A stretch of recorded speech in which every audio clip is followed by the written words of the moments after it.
Okay, so this is Israel, and this is Egypt, Lebanon, Jordan, just the general area.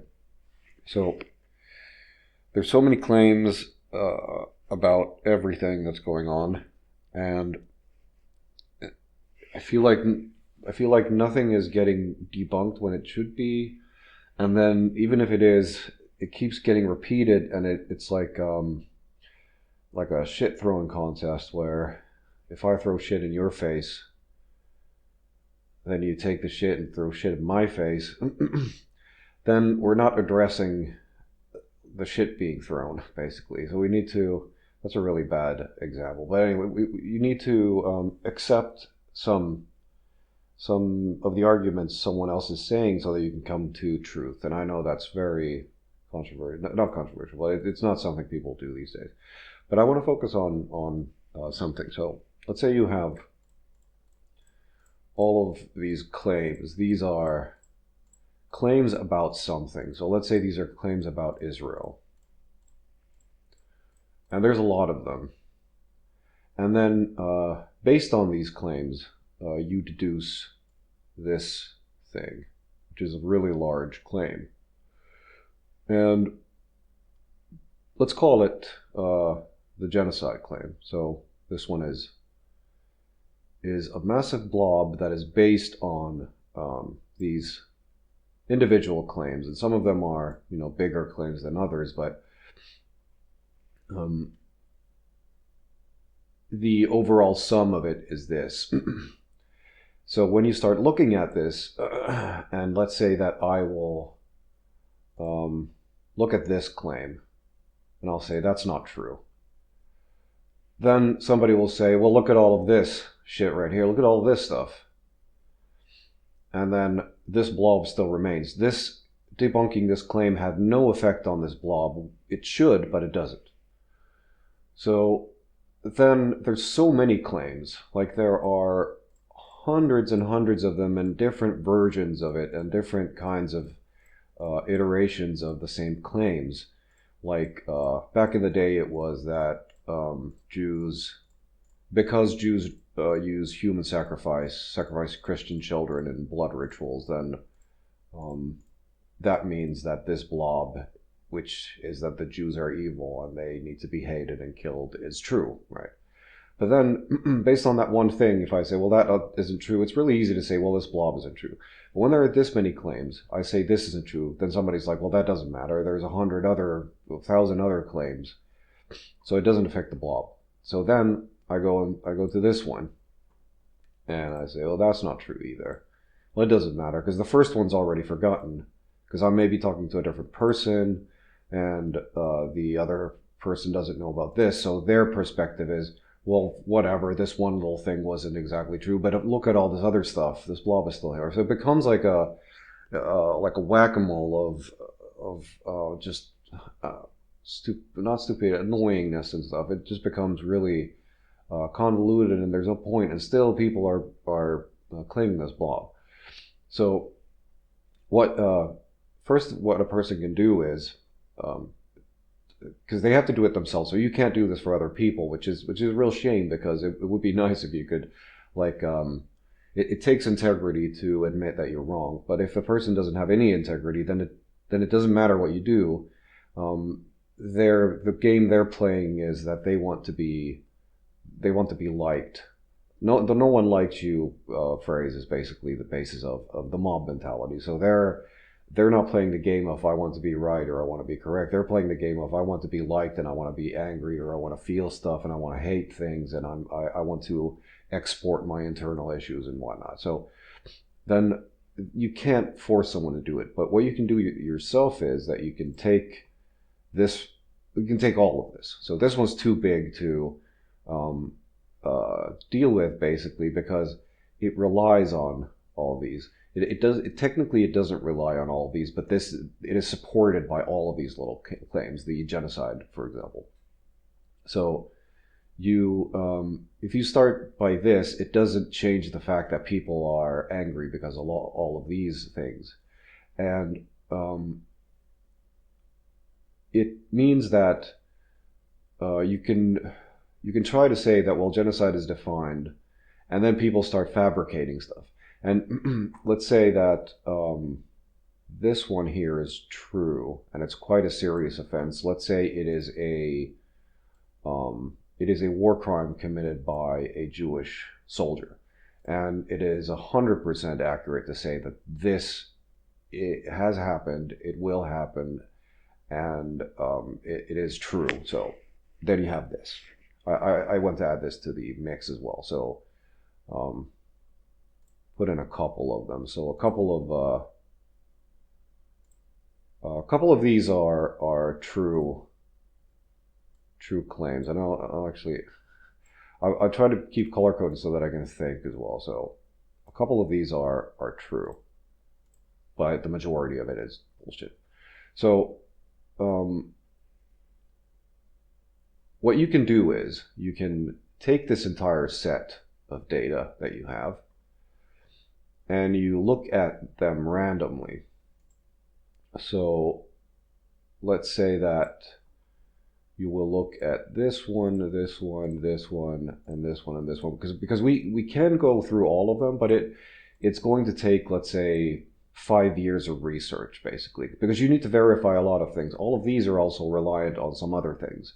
So it's like a web of sorts. So all of these things are connected, used to prove one thing, and then another, and it can become circular. So this one is true because this one is true. This one is based on this being true, and then this one is based on this being true. But then it just goes on in circles forever, multiplying or increasing the intensity of these claims when none of them are true. So this doesn't make any sense logically, right? So now you've selected all these pieces of data, and give yourself a week, a day, or an hour, whatever, and you look at all of these data points, and then you realize that this was actually not accurate. So this wasn't based on anything. This was inaccurate. This was inaccurate. This was inaccurate. This was inaccurate. And the connection was inaccurate. This connection is inaccurate. And because this is inaccurate, it means that all of these are inaccurate because they were connected to that one claim. And suddenly you might start realizing that my emotions are based on all of this inaccuracy. And then let's add one thing. So let's add this one. So you also research this one, and then you go, this one is actually true. So out of all of this data, and you have the black ones, don't count the black ones right now, because the black ones are outside of the scope of this randomly created sort of new set of data, because you cannot go through all of it, and you can't play the whack-a-mole game. So now you realize that, oh, this one is true. So let's say this one is Israeli soldiers going into a Gazan shop and then messing around, making a TikTok about some buying stuff. I think it might actually be Ukraine. I can't remember which one it was, but either way, it's like it's not pretty. But when you look at it, it's no longer supported by all of this, because you've shown that the data is extremely flawed, or then you just happen to pick out of like thousands of things, you picked, a large amount of data to look at, and you realize that none of this is true. So this one starts losing effect as well. So if this one was a part of the blob, and these ones are a part of the blob, then you'll start realizing that it turns from that's what Israeli soldiers always do to there was an Israeli soldier that did this. It entirely shifts the perspective on things. Now, with Gaza, let's take one example, because we have to use logic. Otherwise, nothing makes any sense. It doesn't matter what we do. If there's no logic in whatever people are talking about and doing, there's nothing holding anything together. There's no reason to even talk, because whatever I say, you will respond with basically psychotic blabber, which doesn't mean anything. If anybody's ever spoken to someone who's psychotic, it means that if I say that, would you like some water, they will respond with elephant. And it's like, what? And then you ask them again and they'll respond with olive oil. And it just doesn't make any sense, right? So we have to have logic. Logic is the guiding principle of every communication between peoples. So if one side is interested not in logic, but interested in people liking them or them having emotional issues that they're dealing with, like by exporting them, they want to believe all these connections and all of this, and they will do anything in their power to keep it. And you cannot logically really reason them out of it, but they always have like something that they base everything on. And when you boil it down into you can boil it basically, you can boil all the excess out of something by asking very direct questions from them, so that they will have to come to a conclusion themselves and then say it out loud for everyone to see and hear. So as an example, let's say that if I ask how much of Gaza has been destroyed in the war, and they might say, I've heard numbers like this isn't. I'll write it in black because it is a unsubstantiated claim, but it just is. But let's say I've heard the numbers of let's say 70% of Gaza destroyed.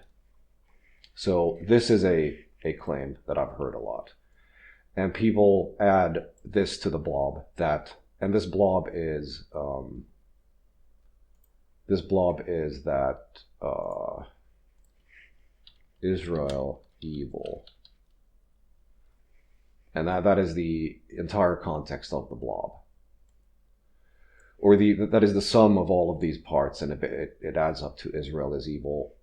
And I'll actually, because it has boiled over to Jews, so it is no longer Israel, it is Jews are evil now.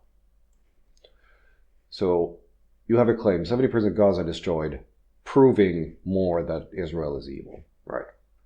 Then you have another claim, which is supported by, I'll actually write this in green because I think this one is basically accepted by most parties. The number is not accurate to the exact integer, but it is a number that people accept, I would say, on all sides mostly. So 45,000 killed, but this includes militants. Oh my god, militants. Why is it so hard to write when you're recording something? So there we go. 45,000 people killed, including militants. Now there's another fact we can write down, which is population of Gaza is millions. This is also not denied by anybody.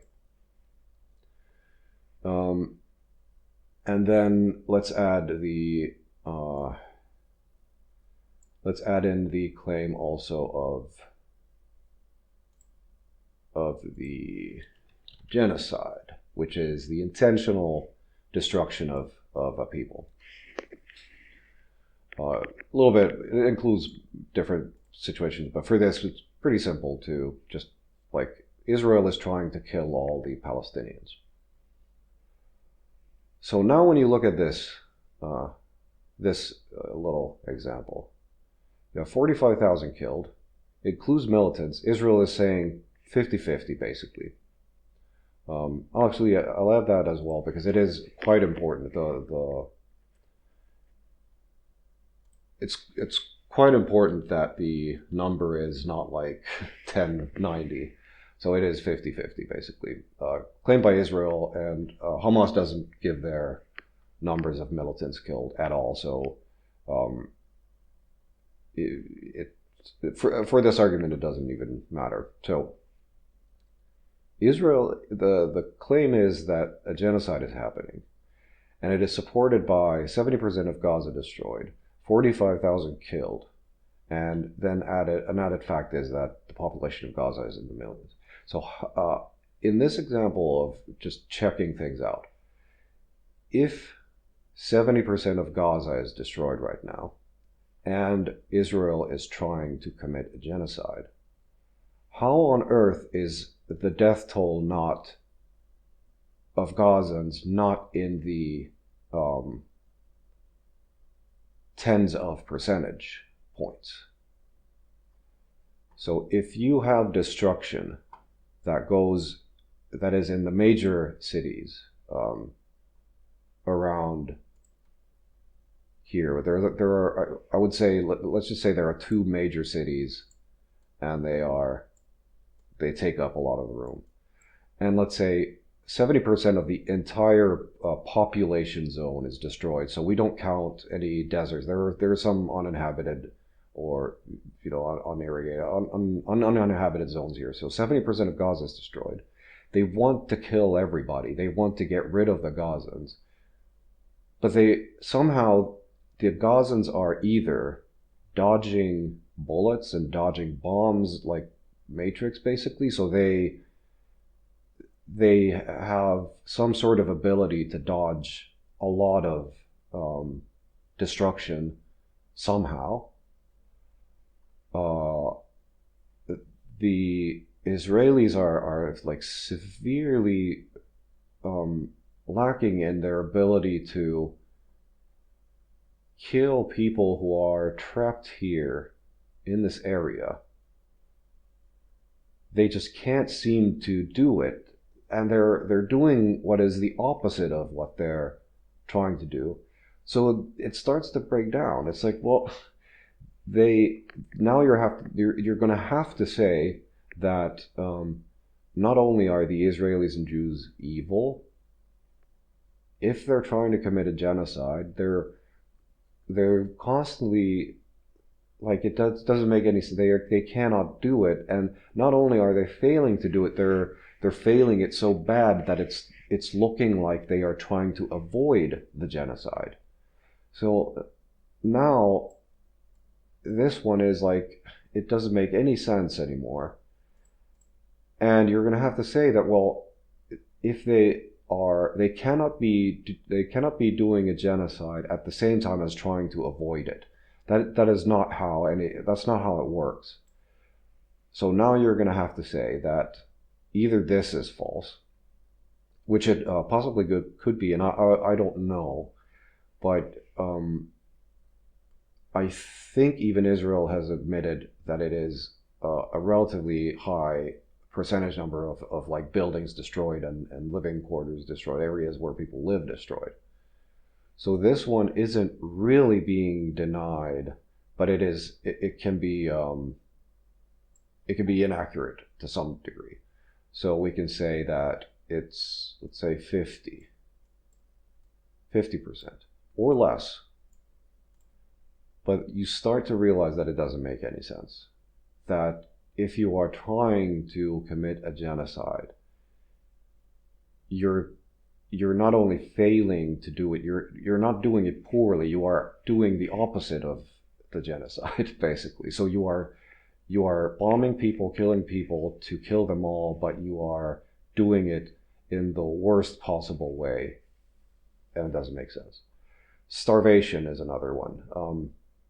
If there's millions of people in Gaza, so if there's starving people there, like loads of, like millions of people starving, then they're not dying of it. So they're sort of, it's been a year now, a year of starving people, but they can't die of it, but they can starve, sort of.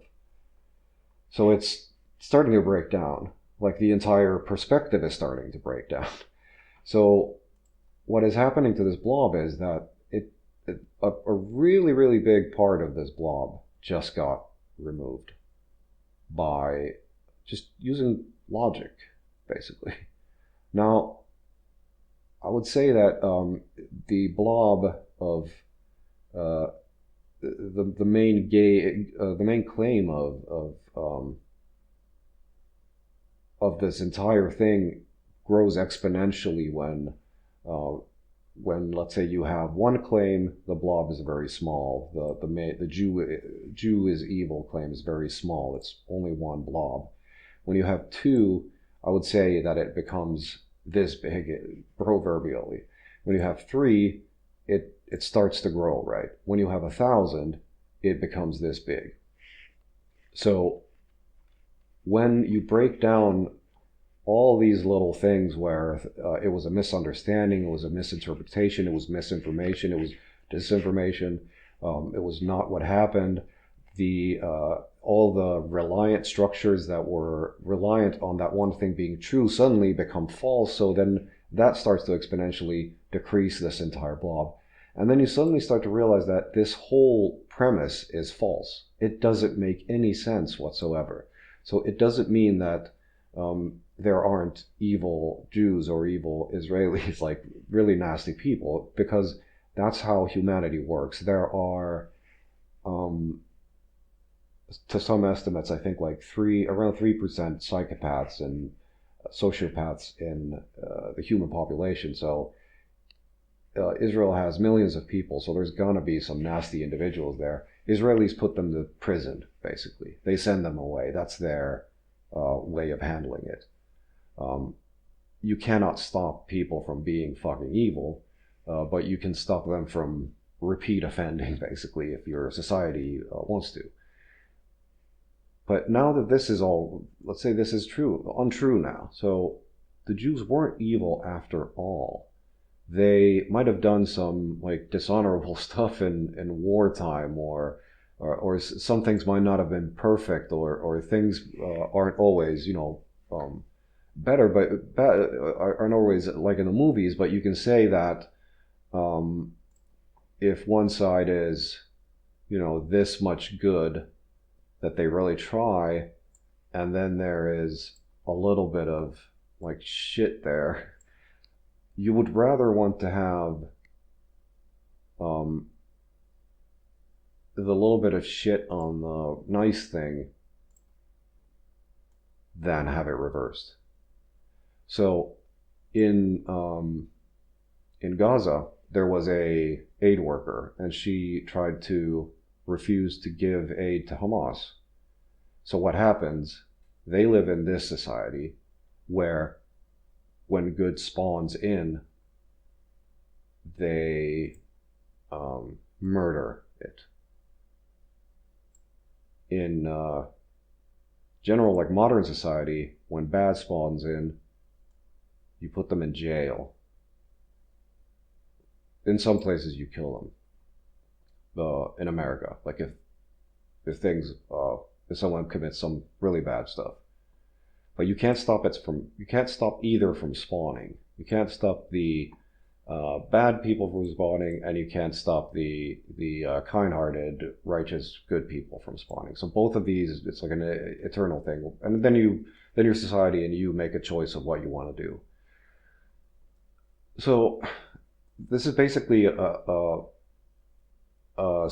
simplified response to all of these claims. So it doesn't, when you target individual claims, it's a whack-a-mole. When you target the system of these claims, it becomes a lot more easy to understand what's going on. So just by the numbers, nothing makes any sense from this perspective. So these people murder their own good people. They murder people from outside of their area, even though there's a truce and they've made deals not to do that.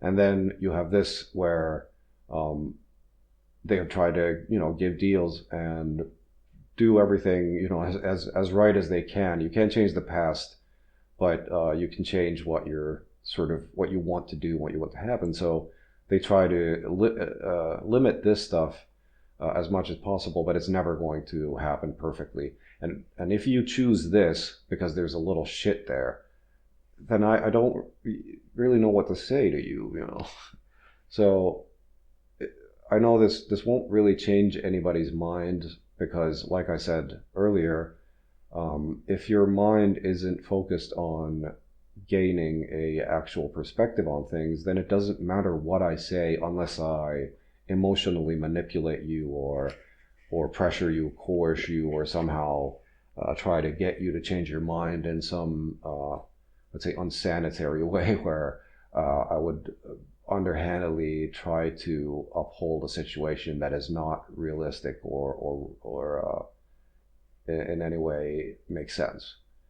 So if you are a person who needs to be emotionally manipulated, then you're going to have a really bad time with people who want to be logical and want things to make sense. It doesn't mean that logical people are unemotional. It means that they can maybe control their emotions and not allow the emotion to be the director of the action, but maybe a driving force, but not a director. If you know that one side will not use logic and they will not talk to you, you have to prepare yourself for a use of force, because those people, if they are aggressive, if they are aggressively trying to overtake things, trying to corrupt other things that really matter, then you're going to have to use force, because you cannot, with truth and with logic and with reason, you can't change their mind. And it's their choice. It's unfortunately how the world works sometimes, but it is their choice, and it's how they want to handle things, and you can't help that. So you have to decide how you want to handle things. So I'll end it at that. Goodbye.